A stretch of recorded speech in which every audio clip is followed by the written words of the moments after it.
You think you're so smart? Mm. This isn't over. I was fixing a broken lamp in my den at 2 in the morning when I heard Erin's car pull into our driveway. The engine sound was different, smoother, more expensive than her usual Honda. I set down my screwdriver and listened to her heels, clicking on the walkway, each step a lie I'd been hearing for months. "Nick, you still up?" Her voice carried that fake sweetness she used when she'd been doing something she shouldn't. "In here," I called back, not looking up from the lamp's exposed wiring. The irony wasn't lost on me. I spent my days as an electrical engineer, designing circuits that worked perfectly, while my marriage short-circuited a little more each day. Erin appeared in the doorway, her red dress wrinkled in places that told a story I didn't want to read. Her lipstick was gone, and there was a scent clinging to her that wasn't her usual perfume. Something masculine and expensive.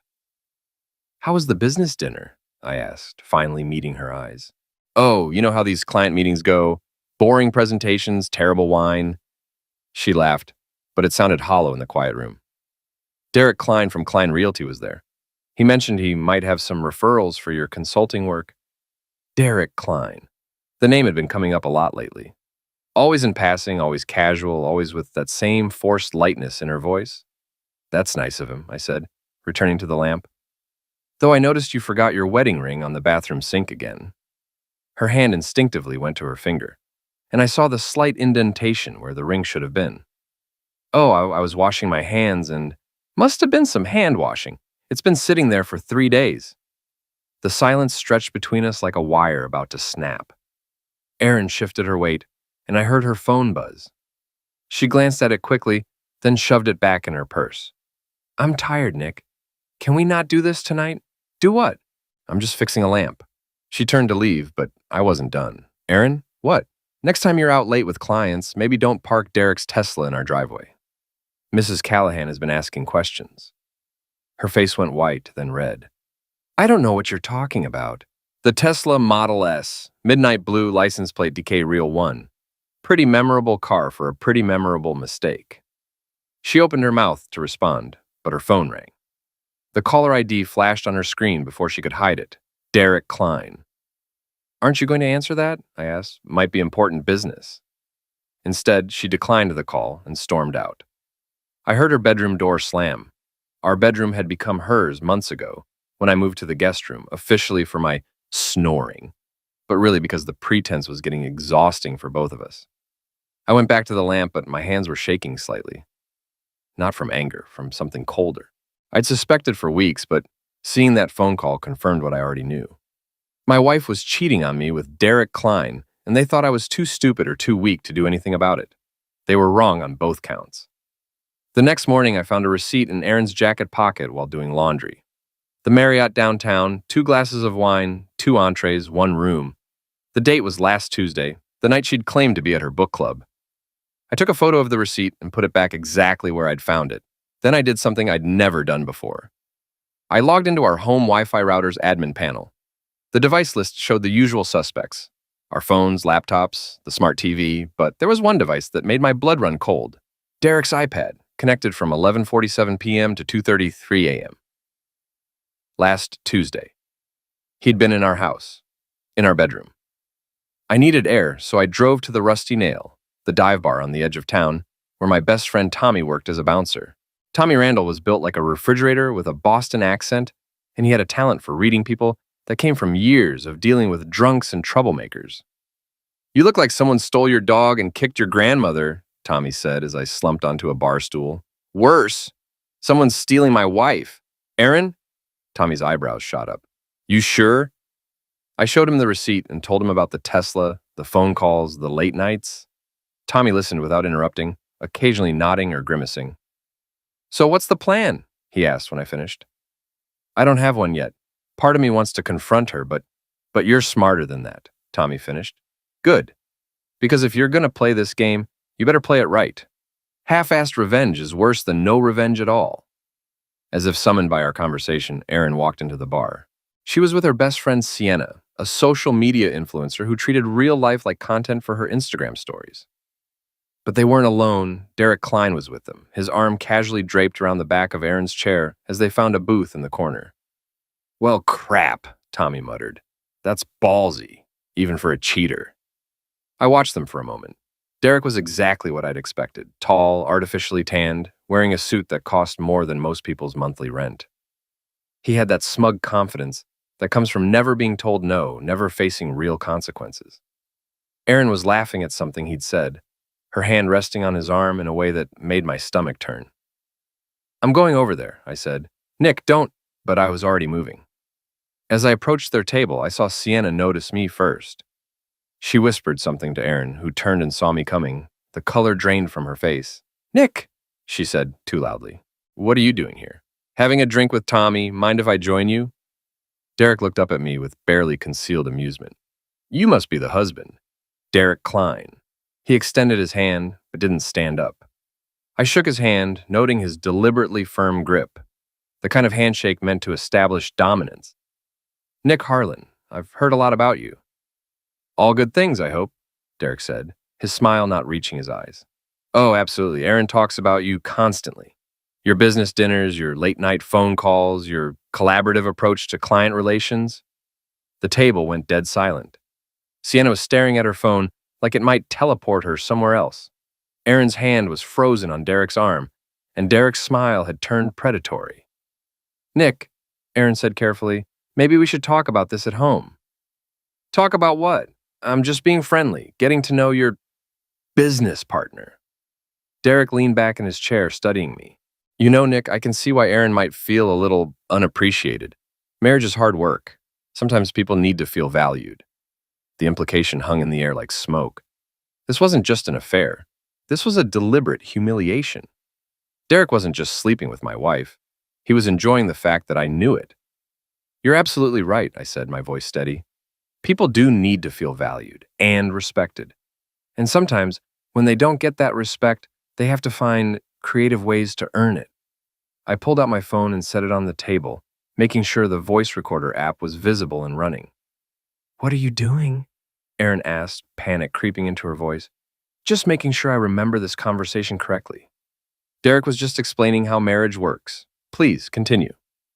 Derek's confidence flickered for just a moment, but he recovered quickly. "I think we're done here." "Oh, but we're just getting started," I said. "I was hoping you could explain something to me, Derek. How exactly does your wife feel about your collaborative approach to business?" That hit home. Derek's jaw tightened, and I saw genuine anger flash in his eyes. "My marriage is none of your business." Funny, I was about to say the same thing about mine. I stood up, pocketing my phone. "Enjoy your drinks. And Derek, thanks for the advice about feeling valued. I think I'm going to take it to heart." As I walked away, I heard Erin calling my name, but I didn't turn around. Tommy was waiting by the bar, grinning. "That was either really smart or really stupid," he said. "We'll find out which," I replied. "But either way, it's about to get interesting." Outside in the parking lot, I saw Derek's Tesla parked in a handicapped spot. The vanity plate read DK Real One, just as I had remembered. I took several photos of the car and its illegal parking job, then got in my own car and drove home. I had work to do. The next morning, Erin was gone before I woke up. She'd left a note on the kitchen counter. "Gone to Mom's for a few days, need to think." I crumpled the note and threw it away. If she wanted to think, I'd give her something to think about.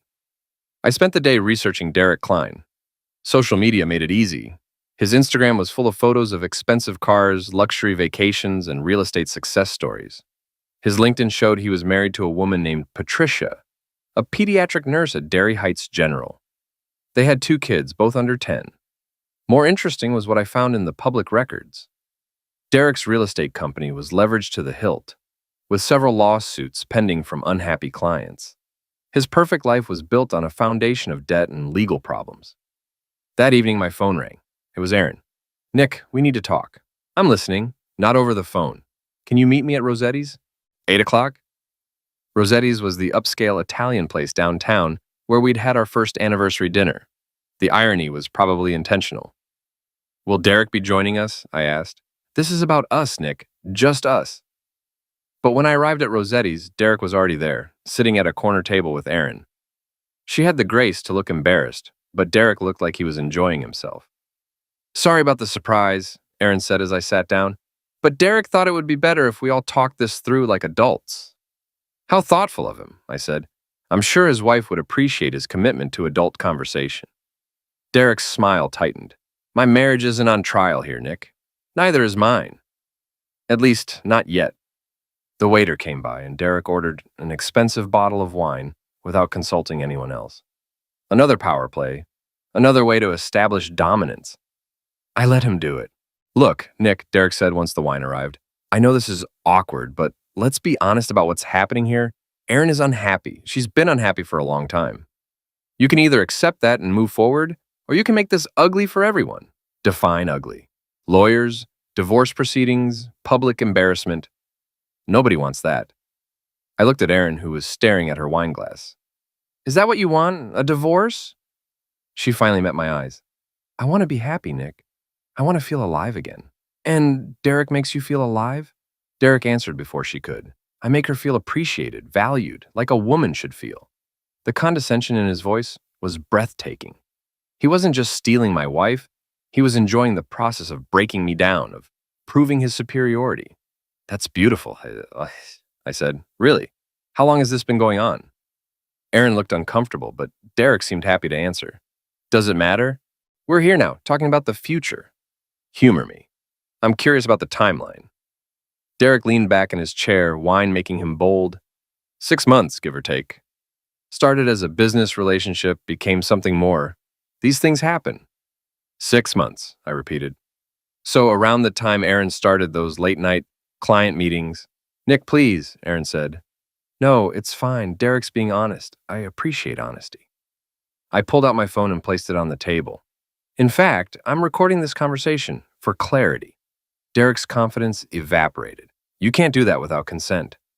Actually, in Massachusetts, I only need consent from one party to the conversation. That would be me. I smiled at him.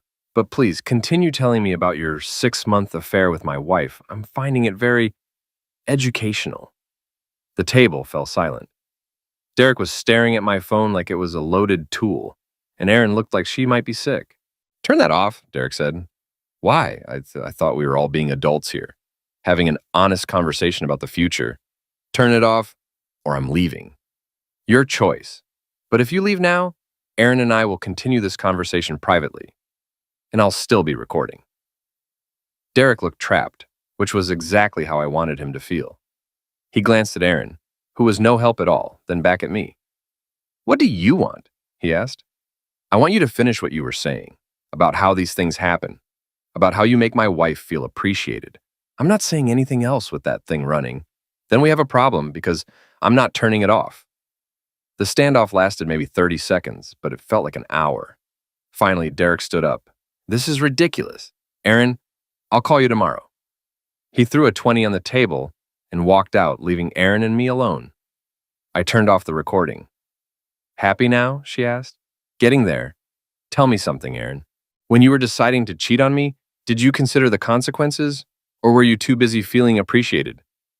It's not that simple. It's exactly that simple. You made a choice. Derek made a choice. Now I get to make mine.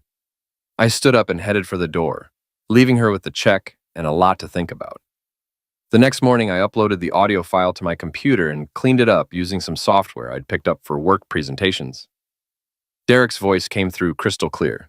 6 months, give or take, started as a business relationship, became something more. Then I did something that would have been unthinkable a week earlier. I created an anonymous email account and sent the audio file to Patricia Klein along with a simple message. Thought you should know what your husband does during his business meetings. I also sent copies to Derek's business partners and the president of the country club where he spent most of his time networking. Then I waited. I didn't have to wait long. By noon, my phone was ringing. It was Derek, and he was furious. You son of a witch! What did you do? I shared some audio with people who might find it interesting. I thought you believed in honest adult conversation. My wife is threatening to leave me. My business partners are asking questions. Sounds like you're experiencing some consequences. How does that feel? You have no idea what you've started. Actually, I think I have a pretty good idea, but I'm just getting warmed up. I hung up on him and immediately called Len Carter, a private investigator I'd found online. Len was an ex-cop who specialized in marital investigations, and his reviews suggested he was both thorough, and discreet. We met at a diner on the outskirts of town. Len was in his 50s, with graying hair and the kind of tired eyes that came from seeing too much human nature at its worst. "So your wife's cheating with this Derek Klein character," he said after I'd explained the situation. "And you want me to dig up what exactly?" "Everything. His finances, his other affairs, because I guarantee Aaron isn't his first. His business practices, anything that might be useful." "Useful for what? Divorce proceedings?" "Maybe, or maybe just to level the playing field." Len studied me for a moment. "You seem pretty calm for a guy whose wife is cheating on him." "I'm past the emotional part. Now I'm in the problem-solving phase." "Fair enough. My rate is $500 a day plus expenses. I'll need a retainer." I wrote him a check for $2,000. "How long do you think this will take?" "Give me a week. If Klein's got skeletons, I'll find them." While Len did his work, I focused on gathering my own intelligence. I started with Sienna, Aaron's best friend and biggest enabler. Her social media presence was extensive and poorly secured. Her Instagram stories were public, and she had a habit of oversharing. Over the next few days, I pieced together a timeline of Aaron and Derek's affair through Sienna's posts. Photos of girls' nights that included Derek in the background. Check-ins at restaurants where Derek's Tesla was visible in the parking lot. Even a few shots of Aaron wearing jewelry I'd never seen before. Expensive pieces that were clearly gifts. But the real breakthrough came from Mrs. Callahan, our elderly neighbor, who spent most of her time watching the street from her front window. I'd always found her nosiness annoying, but now it was exactly what I needed. "Oh, yes, dear," she said when I stopped by with some cookies as a pretext for conversation. "I've seen that blue car in your driveway several times, usually when you're at work. I was wondering if you had a new business partner or something." "Something like that. Do you remember when you first started seeing it?" "Oh, months ago. March, maybe?" "I remember because it was right after that big snowstorm, and I thought it was odd that someone would risk driving such an expensive car in those conditions." March was when Erin had started her fitness routine that required her to leave the house at odd hours. Another lie, another deception. "Did you ever see who was driving it?" "A tall man, and on breast, but he seemed very familiar with your house, if you know what I mean." I knew exactly what she meant. Len called me on Friday with his preliminary findings. We met at the same diner, and he spread a folder full of documents across the table. "Your boy Derek is in deep financial trouble," he said. "His real estate company owes about $2 million in various debts, and he's facing 3 lawsuits from clients who claim he misrepresented properties. His marriage has been rocky for years. Patricia Klein filed for divorce once already back in 2019, but withdrew the petition." "What about other affairs?" "Oh, he's a busy boy." I found evidence of at least 2 other relationships in the past 3 years. One with a client, another with a woman who works at the country club. Both married, both ended badly. "How badly?" "The client's husband found out and made a scene at Derek's office. Had to be escorted out by security.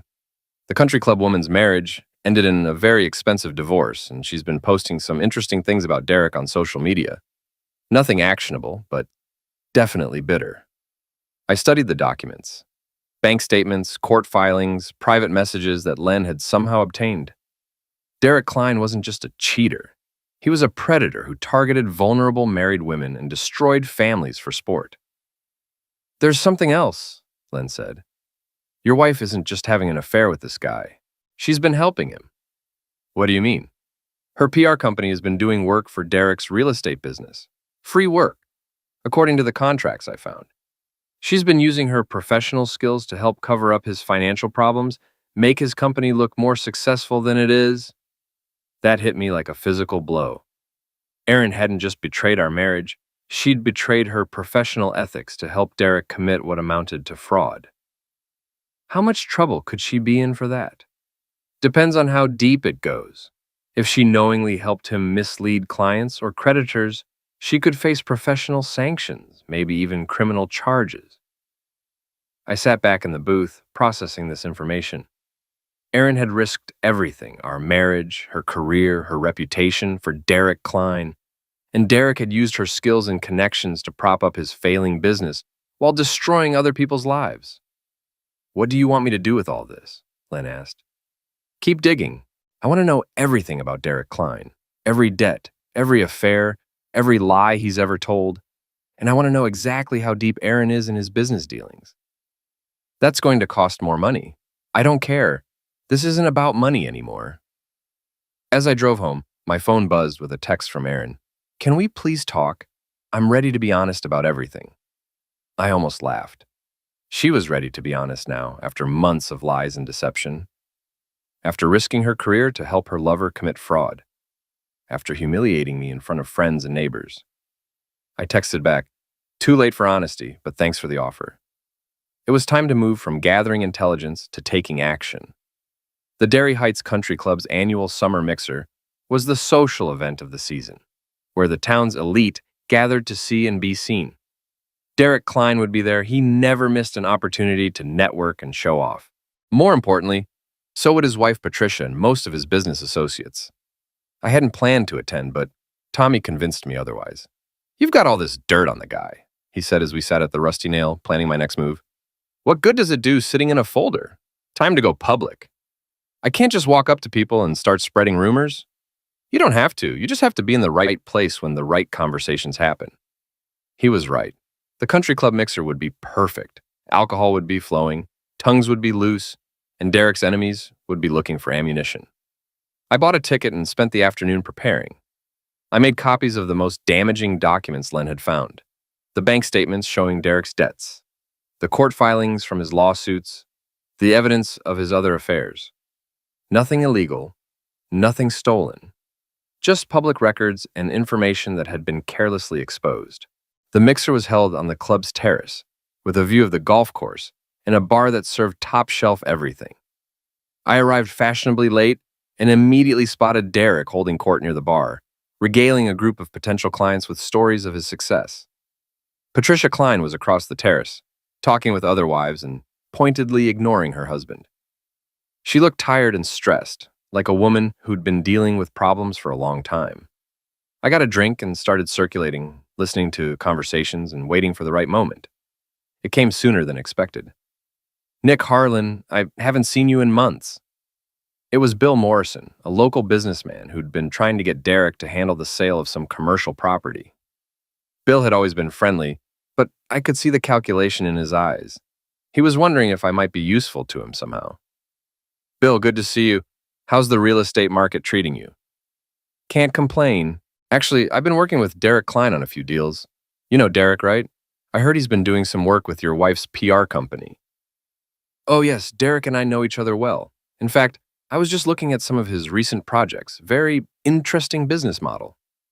I pulled out my phone and showed Bill one of Derek's property listings.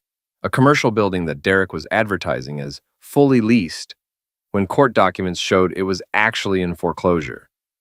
Bill's expression changed as he studied the information. This doesn't match what he told me about his portfolio. Really? That's strange.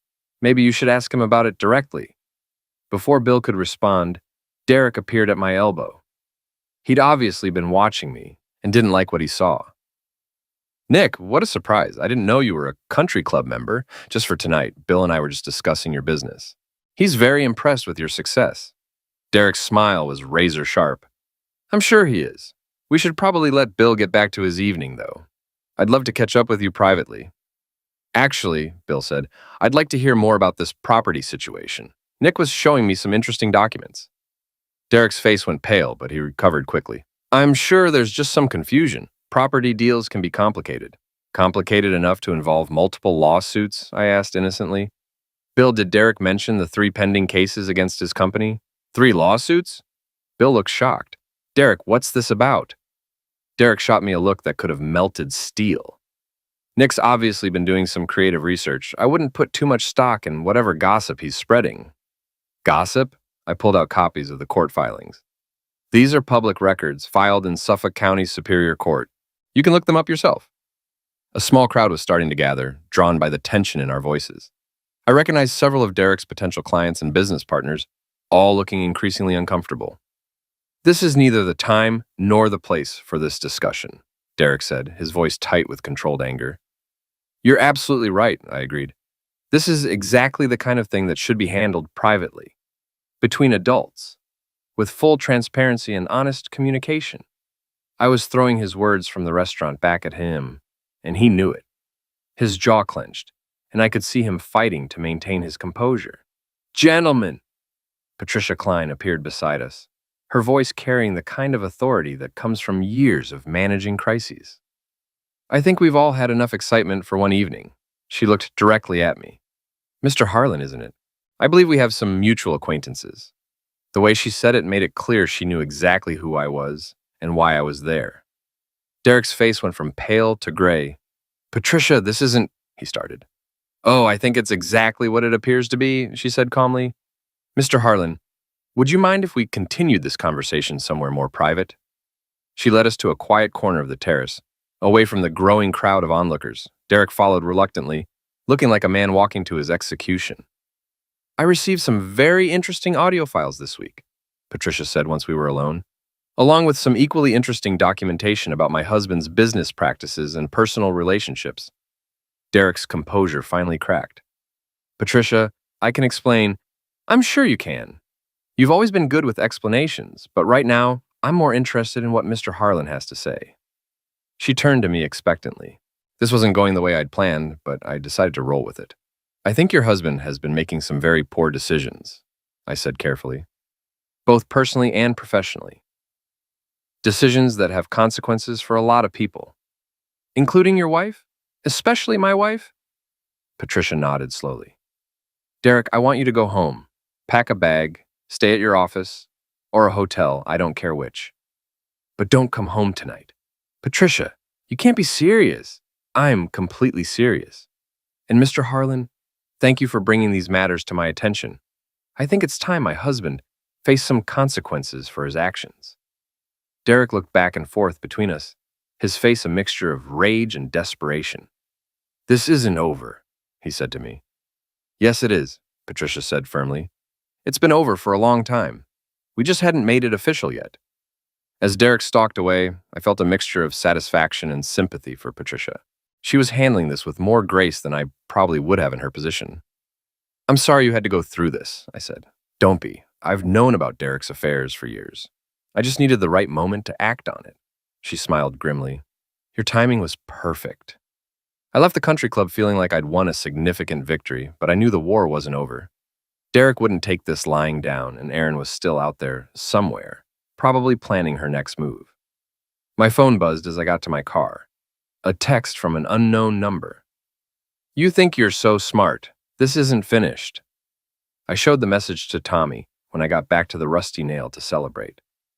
Sounds like Derek's not taking his public humiliation very well, Tommy observed. Good. Let him stew in it. But as I drove home that night, I couldn't shake the feeling that Derek was planning something. Men like him didn't just accept defeat. They escalated. I was about to find out just how far Derek Klein was willing to go.